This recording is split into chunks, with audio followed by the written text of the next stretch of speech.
Oui, alors c'est énorme, parce qu'aujourd'hui, Fabrice Lucchini a décidé, mesdames, messieurs, tant pis si vous ne le voulez pas, c'est imposé par la direction, de vous parler un peu de littérature. Littérature avec Muriel Mollo, qui est avec nous aujourd'hui dans les studios. Bonjour Muriel. Bonjour. Vous avez écrit un livre magnifique, Les cellules du paradis. Vous êtes médecin, vous êtes chercheur, vous écrivez un livre sur on peut dire sur la greffe d'organes, mais ça n'est pas que ça. Mais est-ce que c'est l'un de vos sujets d'étude ou de prédilection Eh bien, en fait, la greffe d'organes, c'est juste un prétexte finalement pour écrire une histoire, pour raconter une histoire loufoque et déjantée. Il s'agit pas du tout d'un livre médical, c'est un roman populaire qui s'inscrit dans un registre humoristique et fantastique, surréaliste même, et qui raconte l'histoire d'un pauvre type, faut bien le dire, d'un type ordinaire, mais à qui il arrive des aventures extraordinaires. Oui, c'est ça qui est fort. Et donc, il va essayer, avec ses faibles moyens intellectuels, de sortir de ce mauvais pas. Et finalement, au fil de ses aventures rocambolesques, il arrive et réussit à se bonifier au fil du temps, à l'image d'un rebirth à l'américaine. Mais c'est plein de rebondissements, il y a de l'humour aussi, hein. il y a de l'humour. Voilà, il y a tous les ingrédients qui font que ce roman est très attrayant, de l'humour, de l'amour, du suspense, voilà, tout ce qu'il faut pour bien rire. En même temps, c'est une espèce de satire sociale, c'est ça Voilà, c'est vrai que c'est aussi une satire sociale qui égrène en filigrane les errements de notre époque. Il y a notamment un passage qui se déroule sur le parking du centre commercial avec une tirade philosophique énorme. Voilà, donc quelques passages. Ce livre est riche en dialogue. Je le précise, il est écrit dans un style vivant, je dirais presque même cinématographique, parce que d'ailleurs on vous l'a souvent dit. Avez-vous pensé justement en l'écrivant qu'il pourrait constituer un bon scénario de film ou par exemple une pièce de théâtre?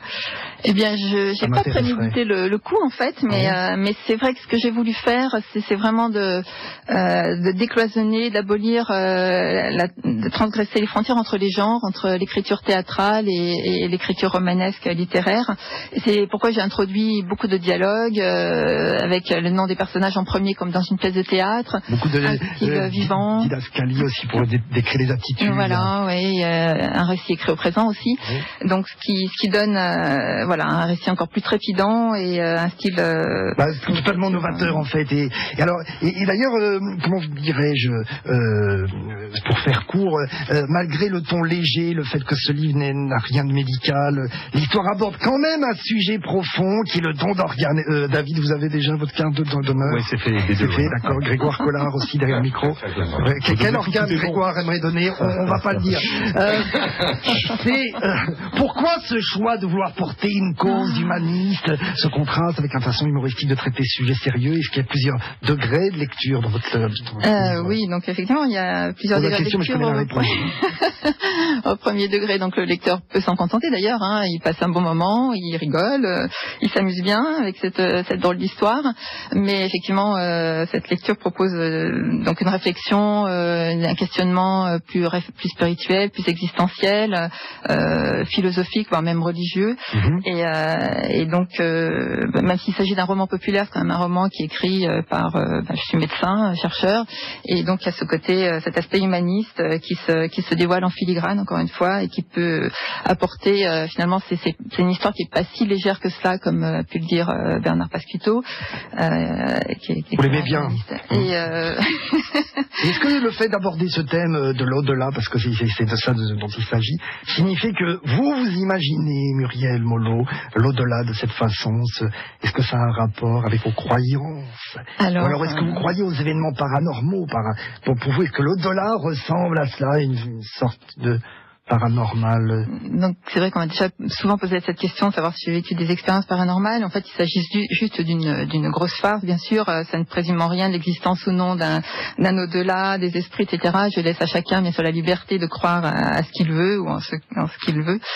Et cela rejoint une autre idée qui est plus d'actualité. Et là, c'est de laisser chacun croire, de laisser personne nous dicter nos propres croyances. Et en l'occurrence, des gens actuellement veulent nous tuer pour tuer notre liberté de conscience. Et d'un côté Star Wars chez Muriel Molot, vous voyez, la princesse Leia, la force est en vous, quoi. Il ne faut pas tomber du côté obscur. Pour rebondir sur le côté humoristique de votre livre, celui-ci est guidé par un fil conducteur poétique, artistique, vous introduisez de nombreux clins d'œil musicaux, des allusions à des œuvres et des artistes d'art visuel. D'où vous est venue cette idée, Muriel Molot? Vas-y, on voit Muriel. Eh bien, en fait, j'aime beaucoup l'art et si mon cheminement ne m'avait pas conduit en médecine, j'aurais fait les beaux-arts. J'aime l'art sous toutes ses formes, la littérature, les arts visuels, le théâtre, on est au Festival d'Avignon quand même, le cinéma, etc.